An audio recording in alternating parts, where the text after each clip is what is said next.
Chris will be back by next Wednesday, so.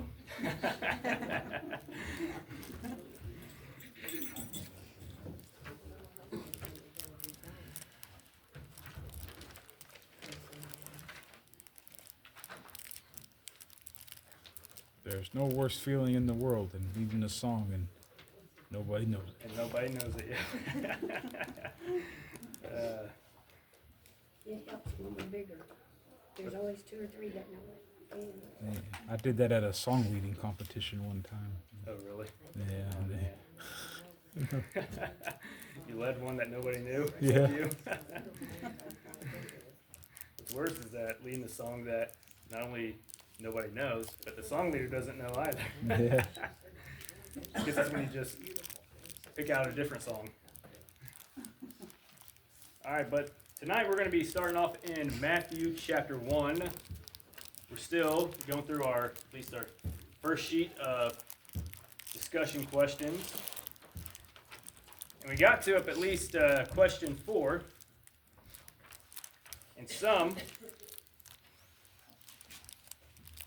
we're struggling with, how to actually answer, that question.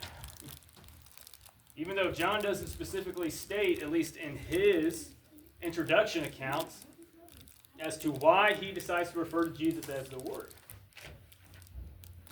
I mean, our best conclusion that we can think of is that when he starts it off in the beginning, what does that remind you of? What does that make your mind go back to in the Old Testament? Creation, yes. Before And everything. what's that? Before everything. Before everything. And God the Father spoke everything by his word into existence. And so, what is the difference between at least Luke's introduction, Matthew's introduction? What's the difference between at least all of the other 3 accounts and their introduction? What's the difference between theirs and John's? Why does John's stand out different? Well, Matthew and starts with genealogy. Mm-hmm. Mark just kind of jumps right into everything. Mm-hmm. And Luke is personalized. Mm-hmm. Exactly. And And then, so, when you take Luke and Matthew's gospel accounts, I mean, they both talk about the birth of Jesus, right? Mm-hmm. Yeah, that's kind of like where theirs starts off is that, Luke's is personalized, very personalized, and Matthew's account starts off with the genealogy, and we're going to get into that here in just a few minutes. But Matthew and Luke, they bring about the birth of Jesus. And what I like about John's is that John, he starts his off by basically indicating that Jesus existed before his birth. He existed long before his birth in Bethlehem. He existed pre-creation. He was always there in the beginning. He was everlasting. He's eternal. He is God. And God came down in the flesh in human form. And now that's also what is interesting in John's introduction as well. Real quickly, if you have your Bibles open up to John's gospel account, look at verse 14 specifically. Verse 14 of John's account. Somebody go ahead and read that.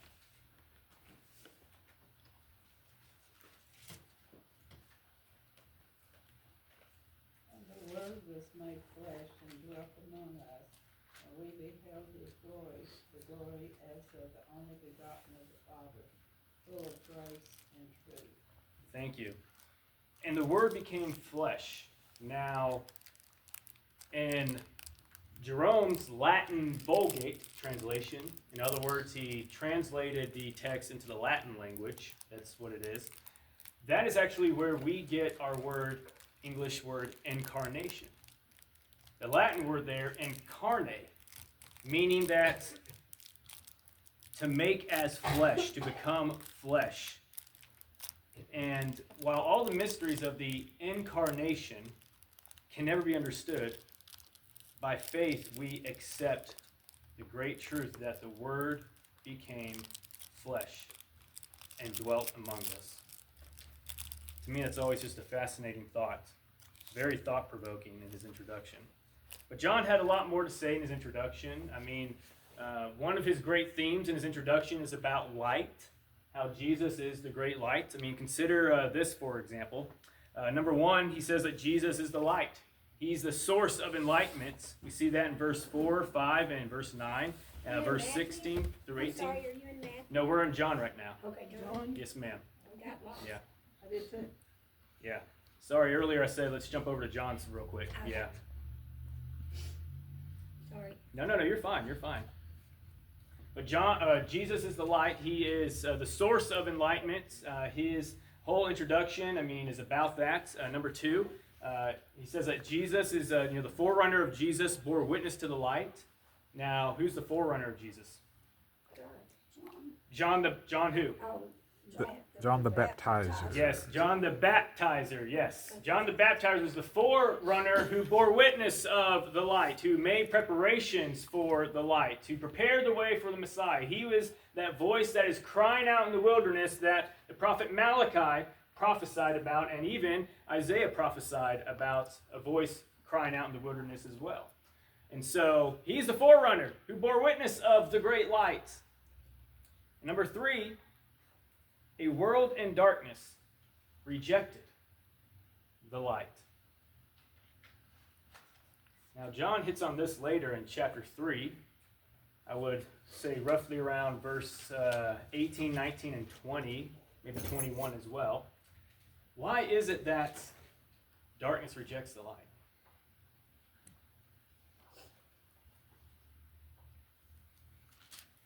Because it exposes what's in the darkness. What's that? It exposes what's in the It darkness. exposes what's in the darkness. And they like the dark because they're evil men. Because they're evil men, yes. Yes. I mean, they loved their evil fleshly desires. And they didn't want it to be exposed. Now, interestingly enough, this ties in quite well, especially with even Jesus' own people, the Jews. I mean, see, they were so caught up in the dark, maybe not necessarily just their fleshly desires, but they're so caught up in the dark to become blind and stubborn, spiritually speaking. Because what was the main reason why the Jews rejected Jesus? Because he wasn't some big, powerful person. Yes. He wasn't some big, powerful person. As What were you far going to as- say, Vicki? That's what I was gonna say, that he was taking away all their little things they wanted, the power and the prestige and all that. Mm-hmm. Yes. And they were expecting what kind of a Messiah They to were show up. wanting somebody to restore Jerusalem, the Jews as the power. Yes. So they're looking for a physical king that was going to come to physically restore Israel, giving them back the kingdom. In other words, that was going to involve, the conquering of the Romans as well, destroying of the Romans and the nations, and he was going to reign on the seat of David for 1,000 years, and et cetera, et cetera. And so they didn't fit their preconceived idea of what the Messiah is going to look like. And so instead of wanting to be enlightened, they wanted to remain in the dark. They wanted to remain blind, stubborn. So darkness does not only just represent like evil, wicked, fleshly, desirable deeds and whatnot. It can also mean spiritual blindness and spiritual stubbornness. They didn't want to wake up to the truth. They didn't want to be enlightened. A few, but John goes on to say in his introduction, in verse 12 and verse 13, he says, a few did accept the light through faith and spiritual birth. Now, he's going to have that spiritual birth conversation with Nicodemus later in chapter 3, so we'll save that for that time. But now, however, we have focused on the reality of Christ's pre-existence. So, interestingly enough, when we look at Matthew's gospel account, Luke's gospel account, their introduction begins by the birth of Jesus, being born into Bethlehem, fulfilling prophecy. And while that is true, John wants to emphasize the fact that he existed long before that. He is God. God that came in the flesh to dwell among us, to bring us light, to bring us salvation, to bring us enlightenment, to save us from this dark and evil world. Christ has pre-existed long, long ago. He was always there, pre-creation. Now, jump into Matthew's account. So to kind of answer that question number 4, how or why does he refer to Jesus? I would just simply put to explain that Christ has always pre-existed. That Christ had always pre-existed.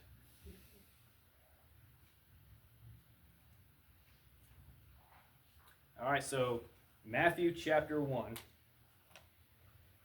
All right, here we go. Who wants to take on the genealogies? He begat. He begat. All that is proving his lineage, that he has the right to be. You know what it is? Just a lineage. Yeah, it's just a lineage. Yeah. Because they were very into that to prove who he was or whatever. Yeah. And they could go back to Jesus' Yeah. lineage and see that he should be, Mhm. you know, there. Yeah.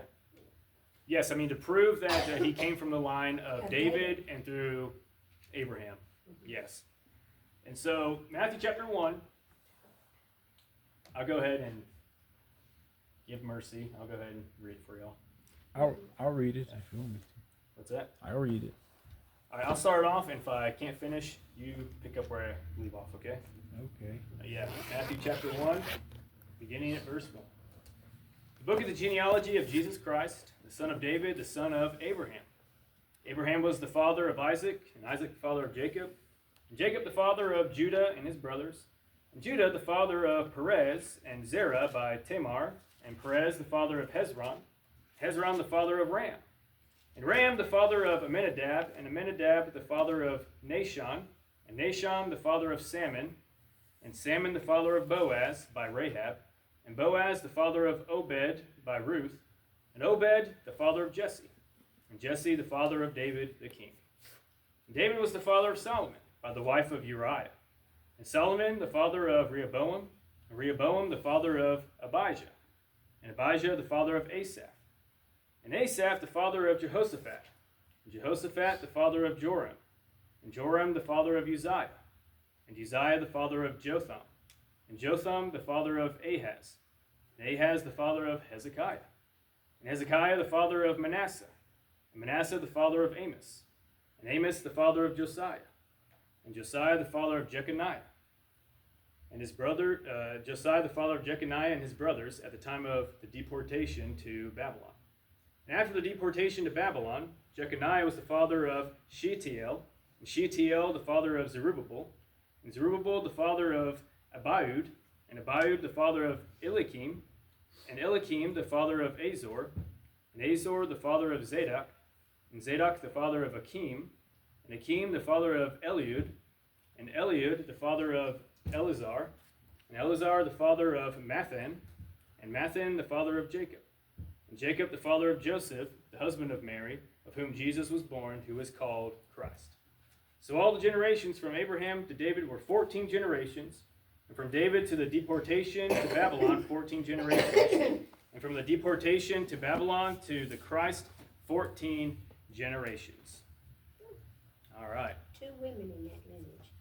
2 women in that lineage. Most of them are sons of. What's that? Most of them are sons of. Most of them were sons sons. of son. Yeah. Yeah. Yeah. Who are the 2 women that you wrote down? Ruth and what's her name? The one that hit them when they come in and.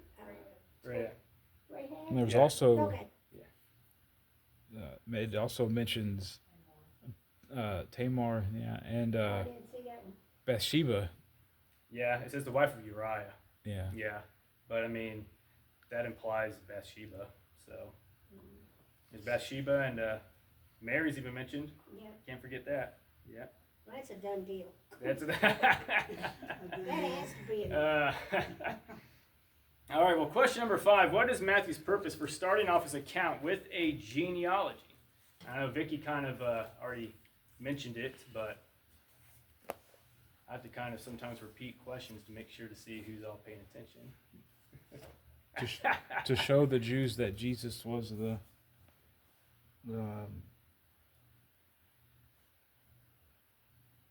Messiah. Yes. He's showing proof through the lineage, through the ancestry tree, that Jesus is the promised seed from Abraham, through David, and through Mary and Joseph. Now, Matthew kind of breaks this family tree into, 3 parts, starting from, Abraham to David, and from David to the deportation to Babylon, then from the deportation of Babylon to Jesus Christ. And so in each of those 3 major divisions are 14 generations. And so, any mathematicians? What's that? 14 times 3. 42. 42 generations. Yes, 42 generations. Now, How long's a generation? how long is a generation? Like 30 years? Well, here's what's interesting, okay? Because a lot of people and a lot of skeptics, they try to throw this out there to try to disprove the Bible. Because there was actually more individuals within this lineage that were actually not named. Let me give you an example. So this is just the Cliff Notes version. Well, for instance, Sort of. verse 8 says that Joram was born of Uzziah. But Uzziah was actually the great-great-grandson of Joram. In 2 Kings chapter 8, verse 25, and chapter 13, verse 1, proves that. And so a skeptic throws that out there at you and says, well, you see, you're missing some people in there, so it's not accurate. How would you respond to that?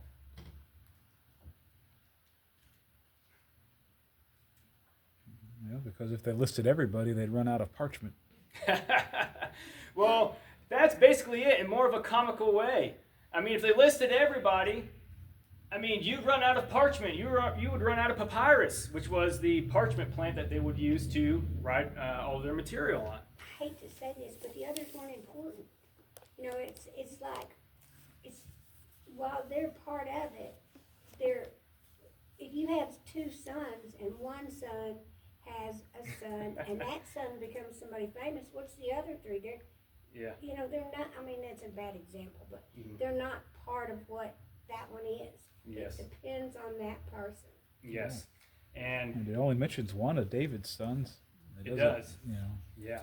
and because he had many sons. He had more than just, Solomon. I guess you could say that these are the people that directly led to birth of Joseph or whatever that eventually led to Christ. Correct. And the thing is that keep 2 major futures in mind, okay? This is where you have to put yourself into the sandals or flip-flops of the Jews, all right? Number 1, Jews were concerned about showing lineage. Just about showing lineage, not enlisting every individual in the lineage. If that were to be done, like you said, you'd run out of parchment and papyrus. And then like if they wanted to show like how, let's say, how Miles was born, Mm-hmm. and do a genealogy of that, well, I wouldn't be in there because I didn't have anything to do with it. Exactly, yeah. And then so they did that genealogy right there. You probably wouldn't be mentioned in there. Not to say that you were not important, but because you weren't directly involved into it. But you're still part of the family tree, though. Yeah. And so Jews, all right, so they were concerned about lineage, not about a compiled, compacted listing of all names, okay? And second, Jews loved neat listings. They love neat, organized lists. Jews are very concrete-minded people. They are. And just to use an example of how concrete-minded they are, there's a reason why they gave certain names to their children. The reason why they gave them certain names is because that child lived that kind of a lifestyle. They lived up to that name that was given to them. That's how concrete-minded they were. Think about it. Jacob means deceiver. What did he do? He deceived. How do they know there was going to be that way when they named their children? Well, it's probably in the sense that he was always like that growing up. I mean, there's a lot of instances to show, at least to indicate and imply that, I mean, he was always some sort of a deceiver. Even when he was a baby? Maybe not when he was a baby, but. Sometimes parents have a tendency, if they know that that's what you're gonna do, Mhm. they kinda treat you like that too, so you automatically Yeah. start going that direction. Yes. Yeah. And so they're very concrete-minded, neat, organized individuals. They're also very topically minded individuals, which is what frustrates me.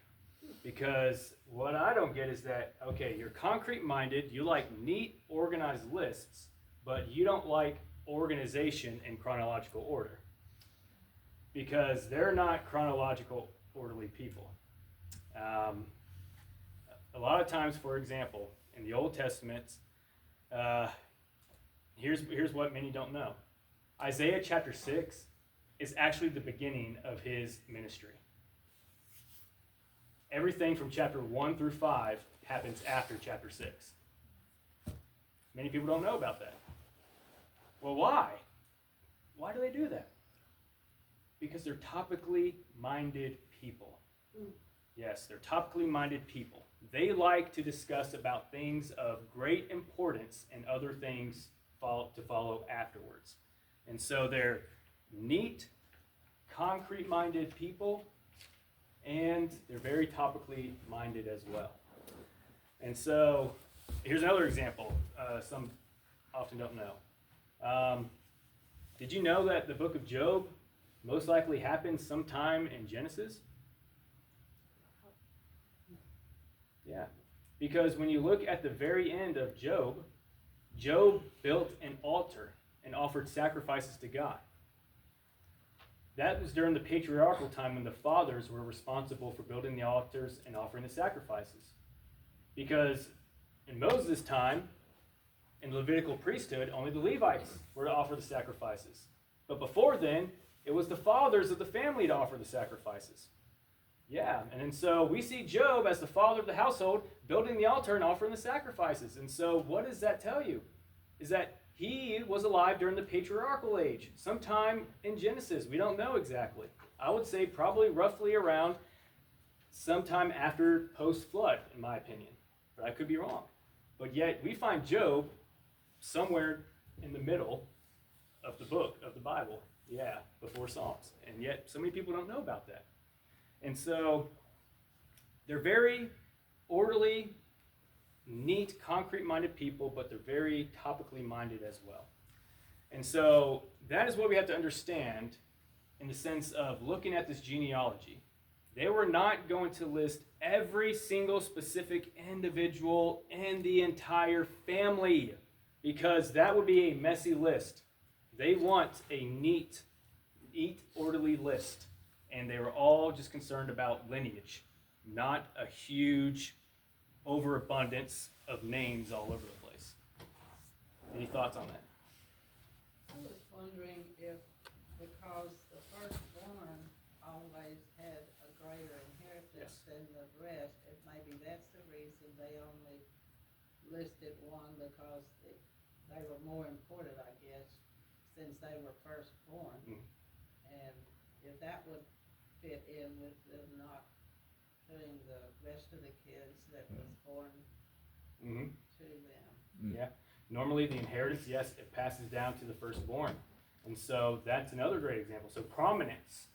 Yeah, so of prominence, an order of prominence. The firstborn being listed first because of all the inheritance being passed on to him. And so, yeah, I mean, that's another reason. I mean, that could be another great reason. But not everybody in that genealogy is a firstborn. That is true, though. And so it's not always the case, but that is a good logical reasoning, though. Yeah.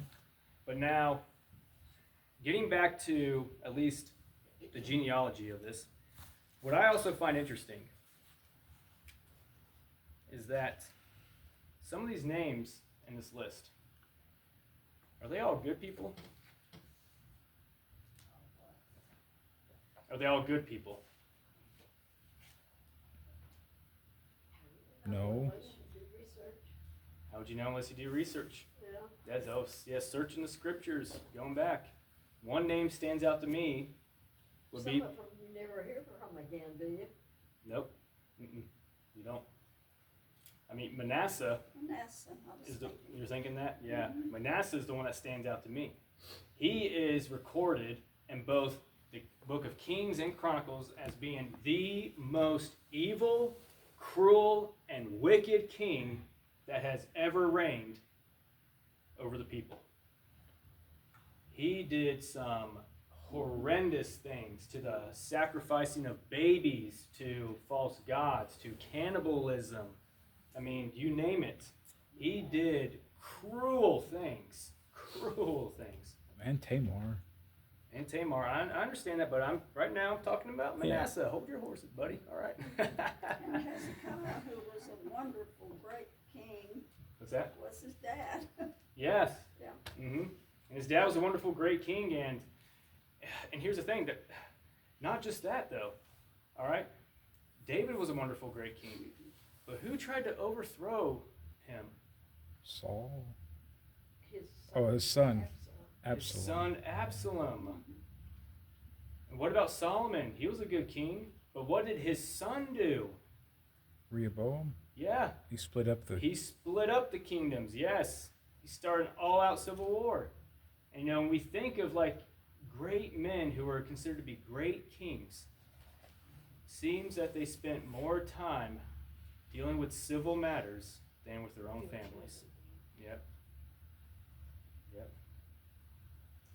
Well, they were political people. I know they're political people, but they should have understood that, just like what David talked about here, honor your father and mother. It should have been his duty to teach their children. But that's not the only example. I mean, we see examples of a man by the name of Elkanah, 1 Samuel chapter 1, who was a devout father who taught his children the ways of the Lord, and it implies that they were faithful. But then right in the next chapter, we have Eli, who was one of the priests there.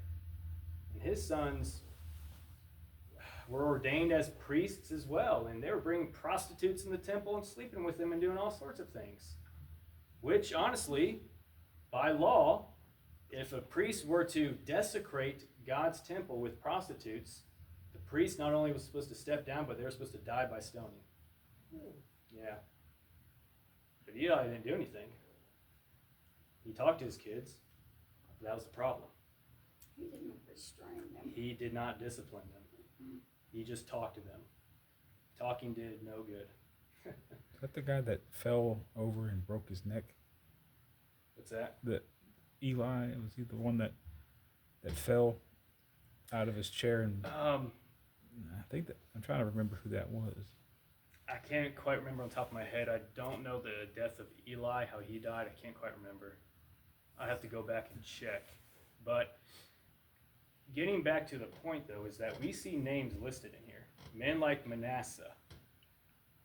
Even David himself, I mean, what did he do to Uriah? Murdered He him. murdered him. Yeah. But thankfully, David left us an example of repentance.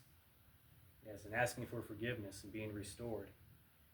But we see, so many other names. The one that breaks my heart the most is when I read about Asa, King Asa. Man, King Asa, you read about his life in the book of Kings and Chronicles. Man, I call him the king that started a revival. I mean, he tore down the altars of Baal, the false gods. He tore down the altars in the high places. High places, you'll maybe hearing that a lot when you read throughout the Old Testament. But the high places were designated places where, in case if you live too far out to come and to meet at Jerusalem to offer to the false gods, you can go to these high places, these small little caves in the mountains, where you can go and altar or offer your sacrifices to the false god in those little high places.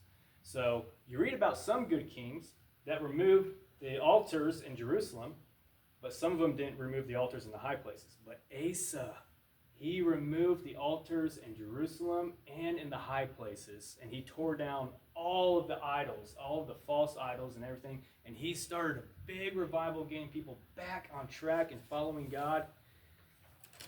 Near the end of his life, we see him fall away.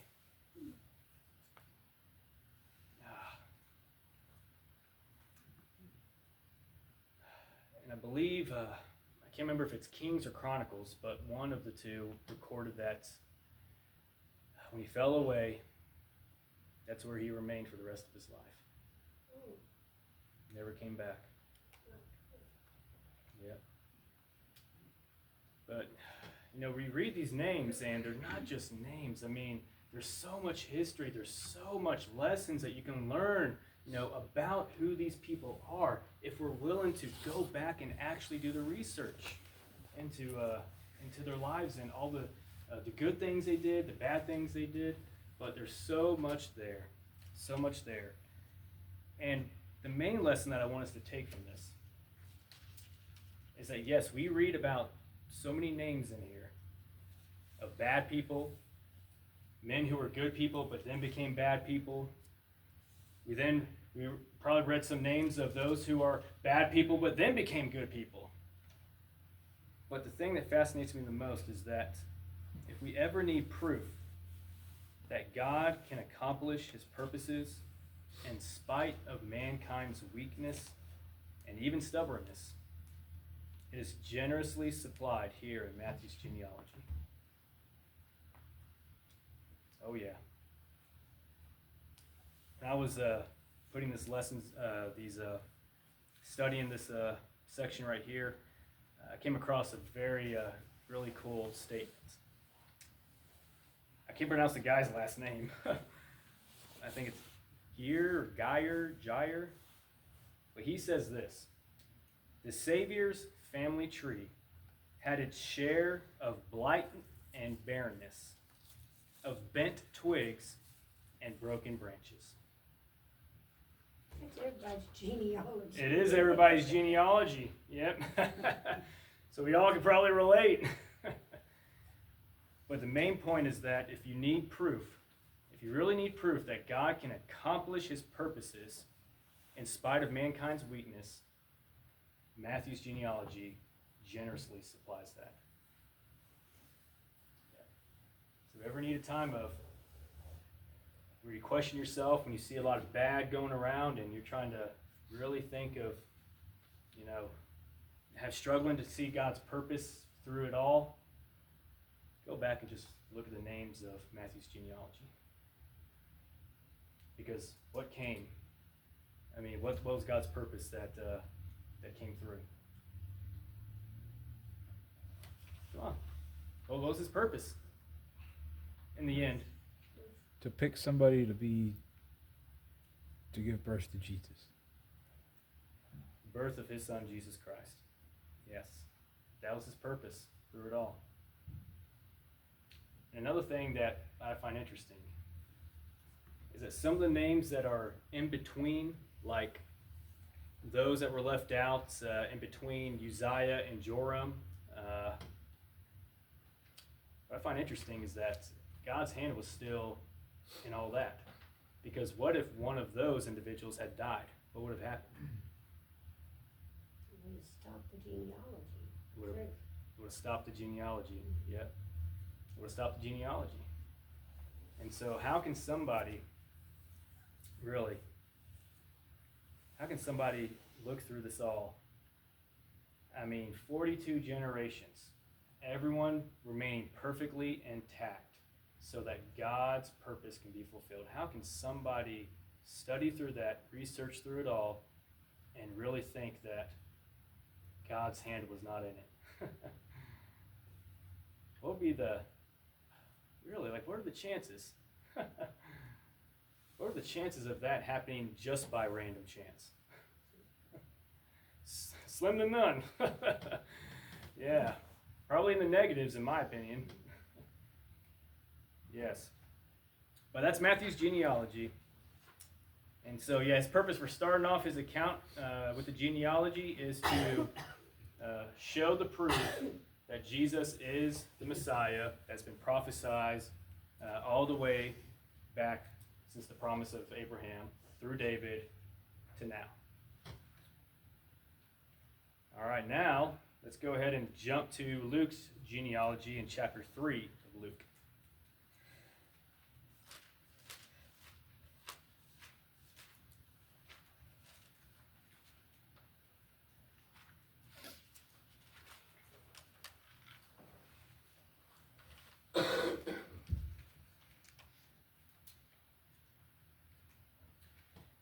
there's one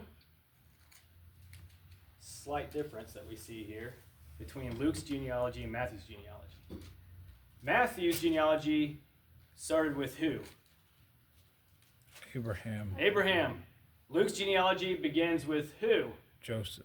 Nope. Nope. Or all the way to God. All the way to what? Goes all the way to God. Goes all the way to God. Yes, at the beginning. Okay, and God created who? Who's the first man? Adam. All right, yes. So Matthew, he starts from Abraham. Luke goes further to Adam.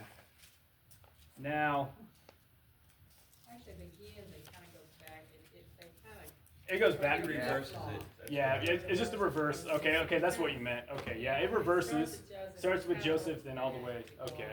I knew I was right. Yep. They were kind of, that's what I was gonna say, they were kind of different. He organized them different, and then he went further back. Yes. Organized it differently. He did the reverse order, but he goes further back. Yes. And he named some that were not in the other as well. Yes, he does. And we're going to get into that here. But Matthew's and Luke's accounts of Jesus' genealogy are strikingly different. Both show that Jesus was a descendant of Abraham, Matthew 1, verse 2, and Luke chapter 3, verse 34.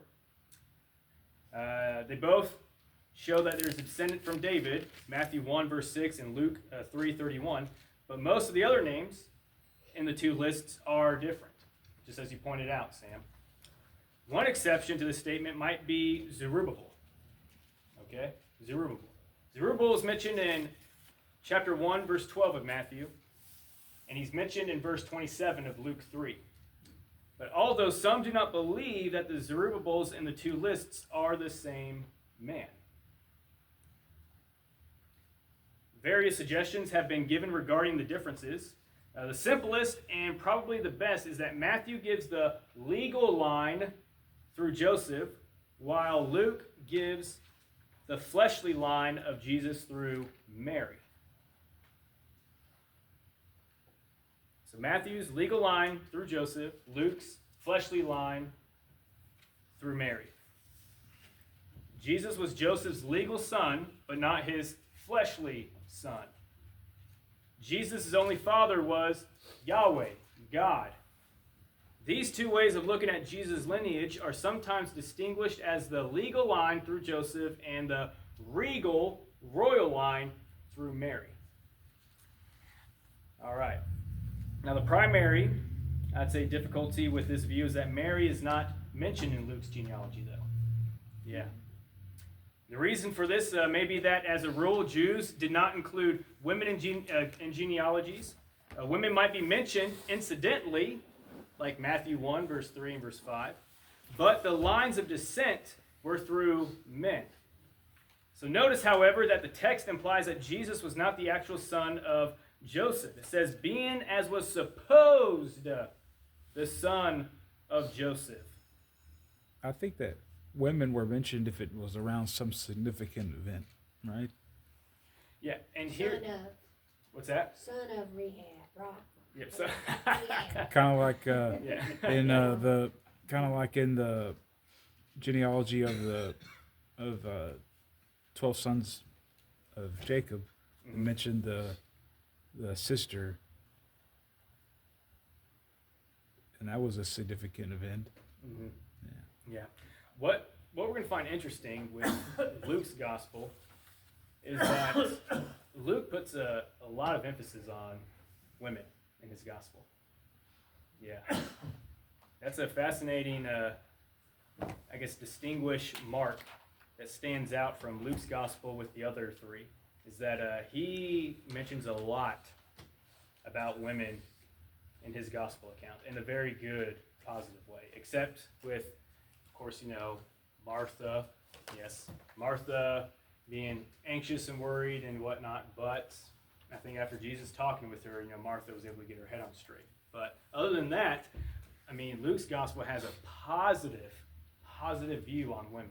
And so, ladies, you're going to love it when we go through Luke. I promise you that. Yes, you're going to love it. All right, but we'll go ahead and just stop there real quick at Luke's genealogy, and we will come back with any other interesting thoughts that you may have probably discovered in the text, or any questions, confusions that need to be clarified?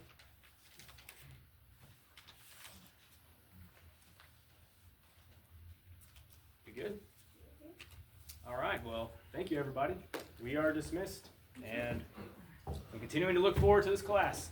It's going to get better once we get through all the introductory stuff.